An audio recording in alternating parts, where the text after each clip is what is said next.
And today we're about to react to another one. Why losing American Idol is better than even winning. I don't understand how that makes sense, but we about to find out. Let's get straight into it. They thought winning American Idol would make them superstars, hits on the Billboard charts, fans around the world, and a long career in the music industry. But for most, it was actually harder to have a successful career after winning the competition, almost like it was a curse. Today we're going to talk about the American Idol winners who failed to become the mainstream icons they were promised to be, starting with Taylor Hicks, who won during the highest viewed, highest rated season of all time, had a #1 single on the Billboard Hot 100, but it did not secure him a superstar career. Taylor Hicks, dang, he got nothing. He won and he didn't win anything? Dang. Had basically none of the traditional qualities to become the next American Idol. Hicks was nearly 30 years old, even though he looked 40 due to his matted gray hair, plus that would have made him the oldest winner in the show's history at that point. He was awkward, dressed poorly, and gave off goofy divorced dad vibes. It also didn't help that Hicks wasn't even planning on trying out. He was actually evacuating Louisiana due to Hurricane Katrina and visiting family in Vegas where American Idol was hosting auditions. I was one of the last cab rides out of Hurricane Katrina. That's kind of how I got to American Idol. I went right to the airport and flew to Las Vegas on a whim. I got to the airport in Vegas and my brother called. Dang. Bruh. He had to do a lot. Said American Idol tryouts are in 45 minutes. So I went from the airport and I went with the backpack and I stood in line and everybody was asking me where my kids were that were auditioning. When he got the chance to perform, judges Paula Abdul and Randy Jackson really liked him. Simon Cowell, who is known for being hard to please, didn't see the vision. This is a guy who of course he never sees the vision. Backgrounds, not in the spotlight. But every time Taylor Hicks got to take the stage, he was eliminating the doubts in his. That's good. That's real good. At least he proved them wrong. He proved all of them wrong, so that makes sense. Posers' heads. He started styling his hair to look cleaner, started dressing to actually look presentable, and remained consistent with the same soulful tone that the audience loved. He even won over Simon, who was his harshest critic throughout the season. For me, that was so far and away your best performance so far. However, most people looked past Taylor because they were convinced that the winner of season 5 was going to be Chris Daughtry. Chris's epic rock covers allowed him to storm through the competition, landing him in the final 4. Dang. All right, so they expected this guy to win, but let's see what happened. Let's see. But for some reason, during the final 4, Chris Daughtry and Katharine McPhee were facing elimination because they had the least amount of votes. Even Simon Cowell thought Katharine didn't deserve to move forward. Despite everyone preying on Katharine's downfall, Chris Daughtry was the one who was eliminated, and everyone around the world was shocked. This moment and Adam Lambert being the runner-up were the dumbest AI moments ever. This is when I stopped watching American Idol. What made this moment even more shocking in hindsight was that this was American Idol's highest rated and most watched season. That's AI? They were doing AI in American Idol? What? I know nothing about this one. In history. Season 1's winner was Kelly Clarkson. Season 4 was Carrie Underwood. Chris Daughtry was the perfect successor to those two massive superstars. So when he lost, the bottom 3 being Katharine McPhee, Elliot Yamin, and Taylor Hicks seemed incredibly lackluster. 36.4 million people tuned in to watch Taylor Hicks become the winner of season 5, and he did see the benefits of winning on that massive platform. His debut single, Do I Make You Proud, secured the #1 spot on the Billboard Hot 100, which is an incredibly rare achievement that even a lot of mainstream stars will never achieve in their careers. But this song is just bad, so it dropped off the charts quickly. He also published a memoir called Heart Full of Soul after receiving a massive book deal for his story. Hicks also released his debut album the same year as his win, which reached #2 on the Billboard 200. However, even with all the hype, the book deals, and the chart-topping music, sales for his album didn't reach expectations. According to NBC, the disc slid down the charts. While it sold a respectable 699,000 copies according to Nielsen's SoundScan data, it did not reach the 1 million mark, unlike all the other previous debuts from previous Idol champs. It also did not register a hit song, unlike other Idol winners. Now, it might seem strange that this was considered a disappointment, as a #1 single and 699,000 copies is like a phenomenal achievement achievement in today's world. But you have to remember that this was peak American Idol, where the expectation was that somebody was going to become a cultural superstar. So based on his performance,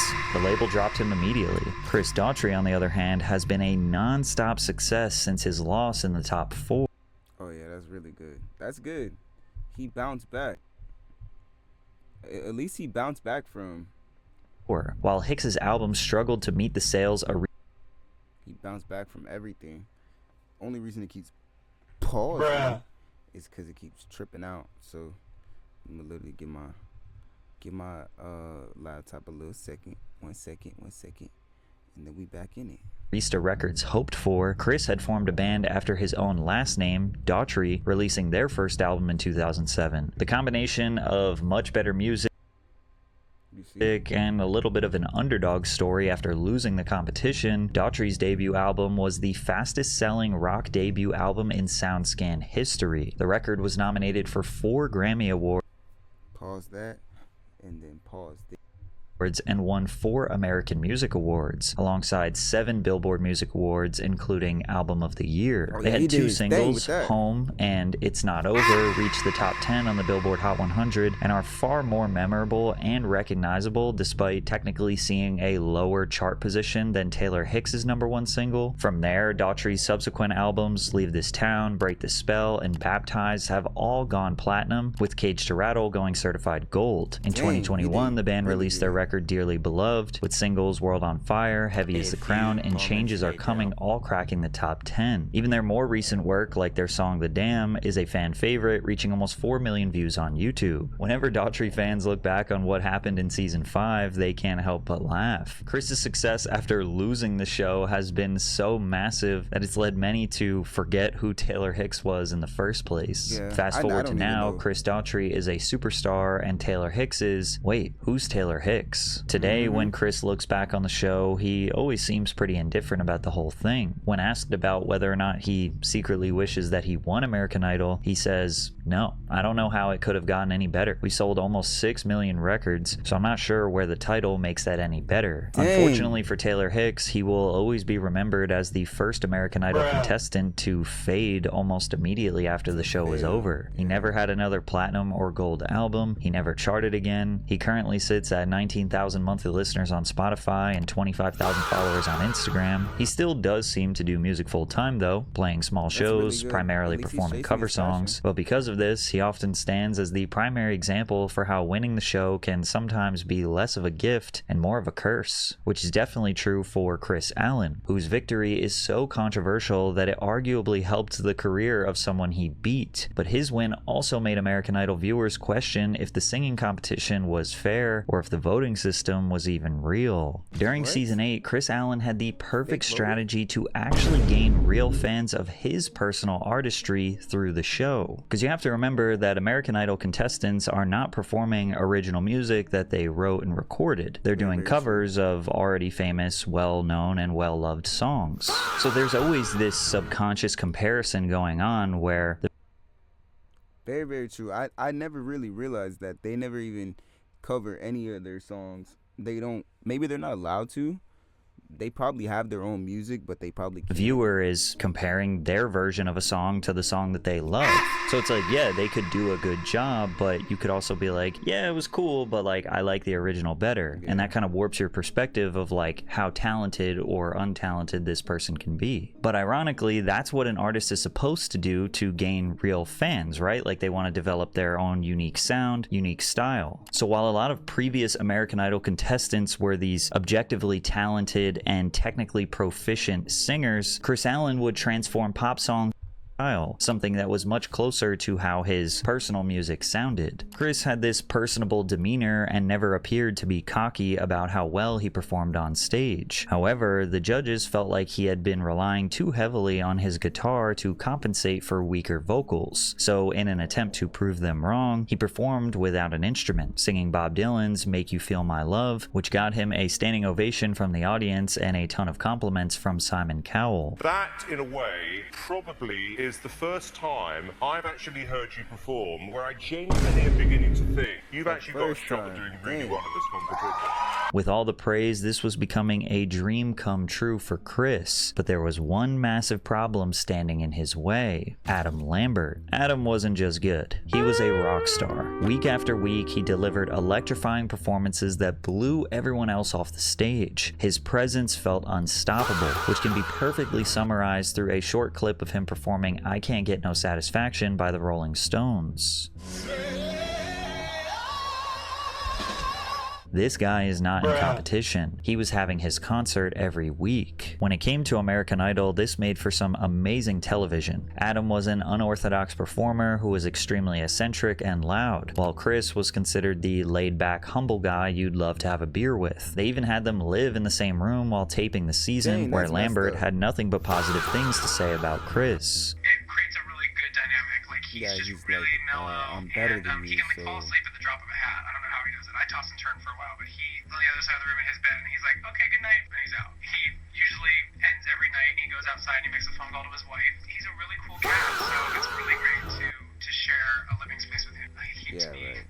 cool. Fans appreciated the relationship that the two cultivated throughout the show, and when it came down to just them two in the final, fans didn't want to see either of them go. Do you think you did it? You think you'll take that title tomorrow night? Me and Adam, we said we weren't competing. We're just coming out to give a good show tonight. So And in the end, Chris Allen was voted to be the Season 8 winner. But that's unfortunately, the biggest scandal in American Idol history was about to haunt Chris's path No. to success forever. In case you're unaware of the American Idol format, a big part of what made the show so exciting was the ability to vote for your favorite performer. After yep, each song, yep. a phone number would be presented to the live crowd and viewers at home. AT&T was the largest corporate sponsor and set up the gateway for fans to be able to send a text message to an abbreviated number, such as Idols 01, so the viewers determined who moved forward throughout the competition. They also had the ability to call a phone number to vote or vote online. However, every single year there were claims that the votes were unfair Fake or possibly votes. rigged. Fake During the votes. night of the Season 8 Oh, finale, no. when Chris Allen faced off with Adam Lambert, a watch party was organized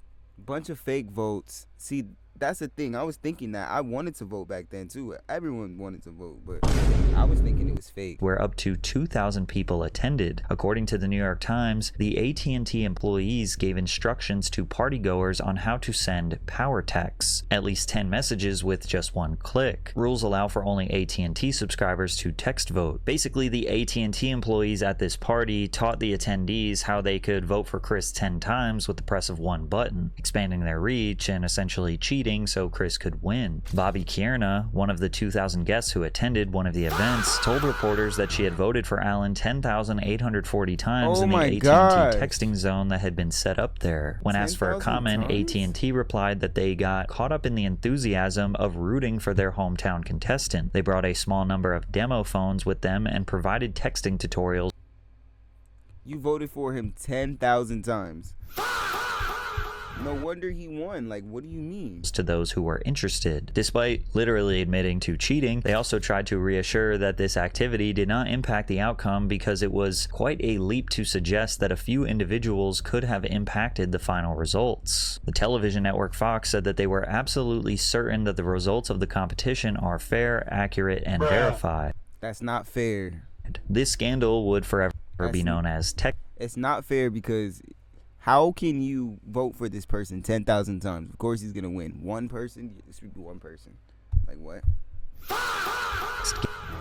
And to fans, Adam Lambert got screwed out of the victory. Chris Allen later responded to the scandal saying, "I think it could have gone either way, and America couldn't have gotten it wrong. I never watched American Idol, and even I was mad that he lost. I don't think Adam really cares about the fact that he lost American Idol anyway. He's become way more successful He was better than you. He should have won, and then he got what he was supposed to get. So it doesn't even matter. But it's supposed to be real. So than Chris Allen. Chris did have a strong start after winning the competition. His debut single, Live Like We're Dying, peaked at number 18 on the Billboard Hot 100 and achieved platinum status with almost 2 million combined sales. It's more than most artists could ever dream of. But Yeah, that's regardless really of the good. Idol win and successful single, his self-titled album only sold about 80,000 copies. And the Dang. lackluster sales performance caused him to suffer the same fate late as Taylor Hicks, fading into irrelevance. Meanwhile, Adam Lambert, who lost the competition, is still a worldwide success. He has well over 1 billion streams on all platforms, holds 2 million monthly listeners on Spotify, and has done the seemingly impossible job of standing in for Freddie Mercury as the frontman of Queen, which is one of the most legendary bands in rock and roll history. And while he is no Freddie, he is still damn good. These days, he's still rocking out. Chris Allen avoids questions about TechSgate altogether, but he personally admits that his own career has had its ups and downs. I think those people that started out with me then and then have come through the journey, I know who they are, their faces. I would say a lot of their names, but I know some of their names, and they mean the world because they've gone through the journey with me and gone through like ups, downs, hard times. Playing shows for 15,000 people and then also playing shows for 15 people. And those people mean the world. And I would say they've always been there. Chris Allen is also commonly associated with the white guys with guitars trend that plagued American Idol because the winners of season 7, 8, 9, 10, and it started to feel like every single season it's just the same old thing. They didn't even let nobody else win for a minute. That's why people stopped watching. And 11 were all white guys who played guitar. Now the problem people seem to have with that is letting contestants play instruments allowed artists with average voices to move up in the final rounds, while objectively better vocalists unfairly lost. It could be safe to assume that after 5 seasons of repetition that American Idol producers wanted a different winner due to diversity or just simply being tired of the predictable outcome. Candice Glover finally broke the WGWG rhythm and she seemed to have everything going good and then they literally didn't win. They didn't let her win. I remember this. For her, but made one crucial mistake that took her out of the spotlight. Candice Glover refused to give up on the American Idol dream. She auditioned several times over the course of 4 years, experiencing 2 extremely tough losses. For example, when auditioning for the 9th season, Glover forgot the lyrics to her chosen song, Chasing Pavements by Adele. The response from Simon Cowell was brutal. He actually called her nothing more than a lounge singer before sending her home, but Candice appeared to handle it with grace. Nobody likes to hear anything like that. Like, nobody likes to hear, like, well, you're not going to be this or you're not going to be that. You came back after they're already just, like, shitting on you. Like, what are you coming back for? You probably already got the audience you needed. You probably didn't never even... And at the time, you know, he was Simon, so I just kind of went with it. I was... No. You can't just G for this just because... this does not make sense to me.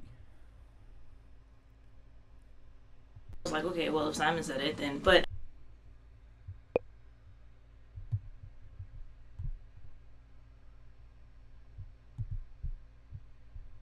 after a while, I was like, no, I can't just, stop there. And so that's why I skipped a year and took a year off to kind of get myself together, came back again. Unfortunately, Candice missed the cut once again in Las Vegas for the 11th season, in a moment where she was visibly crushed. However, she spent that time thinking about what she was doing wrong, and she started to believe that she just wasn't being her true self. Because last year I didn't really know who I wanted to be as an artist, but this year I'm coming back completely being Candice, and I want everyone to see what I do, not what I think everyone else wants. And this again highlights one of the main fundamental flaws with American Idol. Contestants aren't performing their own music. They're performing other people's You already lost 4 times. songs. Week after week, they're judged I would have just left it alone. On how well they can imitate greatness or put a slightly unique spin on it, not create it. It's easy for audiences to recognize a powerful voice or a flawless performance, but it's nearly impossible to fall in love with an artist when you've never heard their original work. But there was no denying that Candice was technically talented, and during season 12 she finally got a real shot to perform on the big stage. Her cover of Love Song by The Cure made such an impression on the judges that Keith Urban started bowing, and Mariah Carey walked up to her and dropped the mic for her, which is one of the biggest compliments she could have got. However, after becoming the season 12 winner, Candice made a key strategic decision that destroyed her chances at becoming a household name. Normally, after a contestant wins, it's a priority to get an album out as soon as possible. Now imagine this pressure for a minute. Every week you are preparing a new performance to compete on a show that is broadcast to tens of millions of people, and you have to use whatever free time you have to write, perform, It sounds like being an artist. That's what it Produce sounds and like. record an entire album hoping that you win, and then Even if you don't win, it was fake anyway, so it doesn't even matter at this point. That's why it's like why would you keep coming back? It doesn't make sense. market that album to those millions of potential fans. Candace was seemingly more prepared than ever, as she was actually the first American Idol winner to put her debut album, Music Speaks, and her single, I Am Beautiful, available for early pre-order. That way, if people happen to search her up during American Idol tapings, they could actually purchase her work in advance. The season 12 finale took place on May 16, 2013, and Candace Glover was announced the winner. After the big win, these artists will get some talk show interviews and a ton of press to roll out their project. 2 months after the win, when it came time to release her album in July, Candace's work wasn't ready, causing her and her label to push the date to October. But when that came around, it still wasn't ready, so then they pushed it back again to February the next year, delaying the album about a total of 9 months after the competition. Even for an already established artist, pushing back an album nearly 1 year will kill all hype and excitement. But for a recent American Idol winner, this was arguably a death sentence for Yeah, they didn't even want her to win.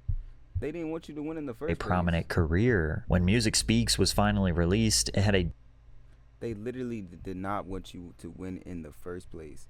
So I don't understand when she finally won. I don't understand why didn't she just take her fans and run with it, because they didn't even want you to win in the first place. Like, what?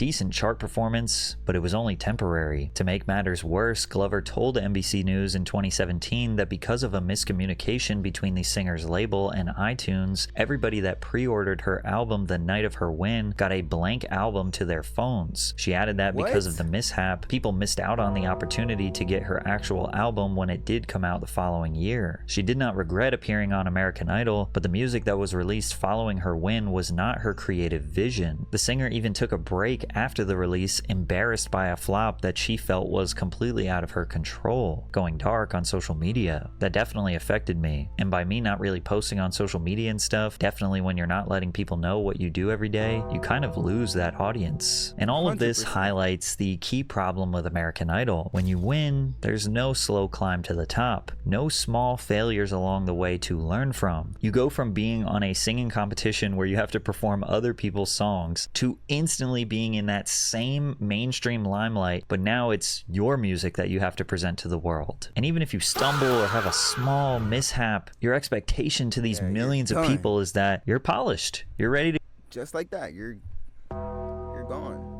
To go. You won American Idol, right? You have everything in order, you have everything in check, so there should be no stumble, no mishap, no mistakes. But unfortunately, that's just not reality. The same people who crowned you a superstar will just shrug and move on to the next season's winner. Candace did not fail because she lacked talent. American Idol doesn't teach you how to grow as an artist. It throws you on the top of the mountain and expects you to already know how to breathe. And despite not becoming a household name, Candace shared that the experience still allowed her to do some pretty cool things in the entertainment industry. I perform all the time, mostly overseas. I travel. Performing is my favorite thing ever to do. And so after I put out my album and did Broadway for a little while, she probably did get clout, did get fans, just not the way she was supposed to, because she won, so she thought it was up. I got to work with Hallmark on a few Christmas movies, actually. But yeah, definitely changed my life for the better. But after Candace's win, American Idol fans seemed to go back to voting for white guys with guitars again. But Caleb Johnson did something that had never been seen in American Idol history before. Unfortunately, it did not help him become the rock star he thought he was. Caleb Johnson was determined to get on American Idol, auditioning 3 times in 4 years. But remember, Idol is reality TV at the end of the day, and the producers need a good story. Caleb came back with a rock star attitude, literally calling some of the other contestants pussies. Just a bunch of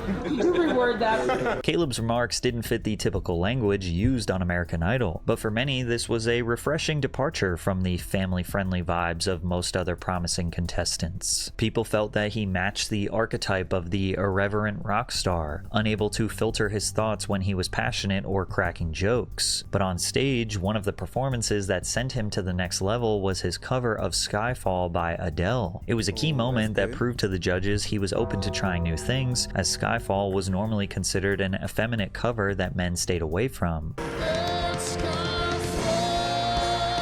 When he reached the top 10, he performed Dazed and Confused by Led Zeppelin as he battled bronchitis, sinusitis, and a hemorrhaged vocal cord. Nothing was going to prevent Caleb from achieving his goal, and on top of that, people loved his authenticity.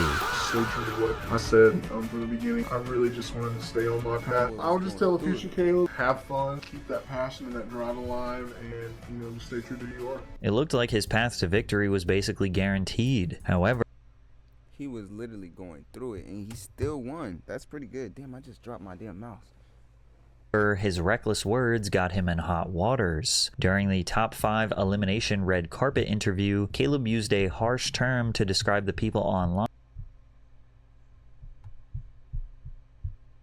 that demanded what to see somebody tell me what song I need to sing. While this might have been a small slip on other forms of reality TV, the derogatory term on a show like American Idol was a big mistake, and a lot of people felt like this would be the moment where he'd be voted off the show. Wow, I guess we'll say goodbye to him next week. Wow, this completely changes my perspective on him. Goodbye, Caleb. To save face and give context, Caleb was quick to give an apology letter to fans. For the record, that juvenile comment I made in the interview was not directed towards my fans, but to the wackos that send hundreds of hate messages a day to me. He wrote, "You guys are amazing, and I cannot thank you enough for your support. Sorry if it offended anybody. It was the wrong choice of words. Also, I greatly appreciate it when you guys give me song suggestions, but it gets really overwhelming at the volume it comes in. So please understand. Rock on." Luckily for Caleb, this was just a minor setback, and ultimately he won season 13 of American Idol. But unfortunately, this was the peak of his career, as the curse of winning was beginning to kick in. He said the week after the show ended, "I flew all over the place and did a press run. Immediately after that, I flew back to LA and started working on the record. I wrote 12 or 13 songs. Out of those, we picked 8 to put on the record. songs? We were really trying to push it and not have every song be a riff rock song. Every song would incorporate those elements but show different flavors. And not just that, but show my talent as a writer too. But things did not go as well as Caleb had hoped. His single Testify peaked at number 24, but sales of his debut album were devastatingly low, selling just 11,000 copies. He also announced plans to join a different record label after struggling to find support with Interscope, saying, "I want to get a deal with a new label that's going to..." Doesn't everybody at this point? Everybody wants a new label. Every single one of y'all. "Support me. I want to find the right home." Everybody wants a new label at this point. It's like, it's horrible. Nothing's working. Nothing. "And the right team of people that are going to get behind my music and really do something. What's the point of doing it if the label isn't going to do anything?" From here, Caleb struggled for almost 2 years to get his career moving. He felt trapped by the show and even opened up about how the contracts he had to sign throughout the process kept him from exploring alternatives that would have helped him succeed. The show Idol got canceled on Fox like 2 years after I won, so all the contracts were null and void. The management company shut down, they went bankrupt, and I went like, hallelujah, and that was it. I was a new man. Despite that, Caleb has seen little success with his original music, as he sits at just 6,000 monthly listeners on Spotify. However, today he is currently touring with the Trans-Siberian Orchestra, who often sell out arenas all over the country. He just seems to be happy that he escaped being attached to the reality TV show. After the ratings declined, American Idol was canceled by Fox in 2016, and then revived by ABC 2 years later with judges Luke Bryan, Lionel Richie, and Carrie Underwood. The ratings are relatively stable, but the show still has a lasting reputation for getting it wrong. It seems like it's better for American Idol contestants to be a runner-up rather than an actual winner. Non-winners like Clay Aiken, Chris Daughtry, Jennifer Hudson, Adam Lambert, and David Archuleta have proven losing might actually be the best thing that can happen on American Idol. They are an underdog that compels the audience to support them harder. And maybe that's why American Idol feels cursed, because winning traps you in the spotlight the show created for you you, but losing lets you step into the spotlight you create for yourself. Dang. So all these people that have been winning have really not been winning. That's horrible. Sucks. Sucks to know. If you made it this far, better subscribe. Patrick CC be having really good videos. So, you know what I'm saying? We have to run that intro.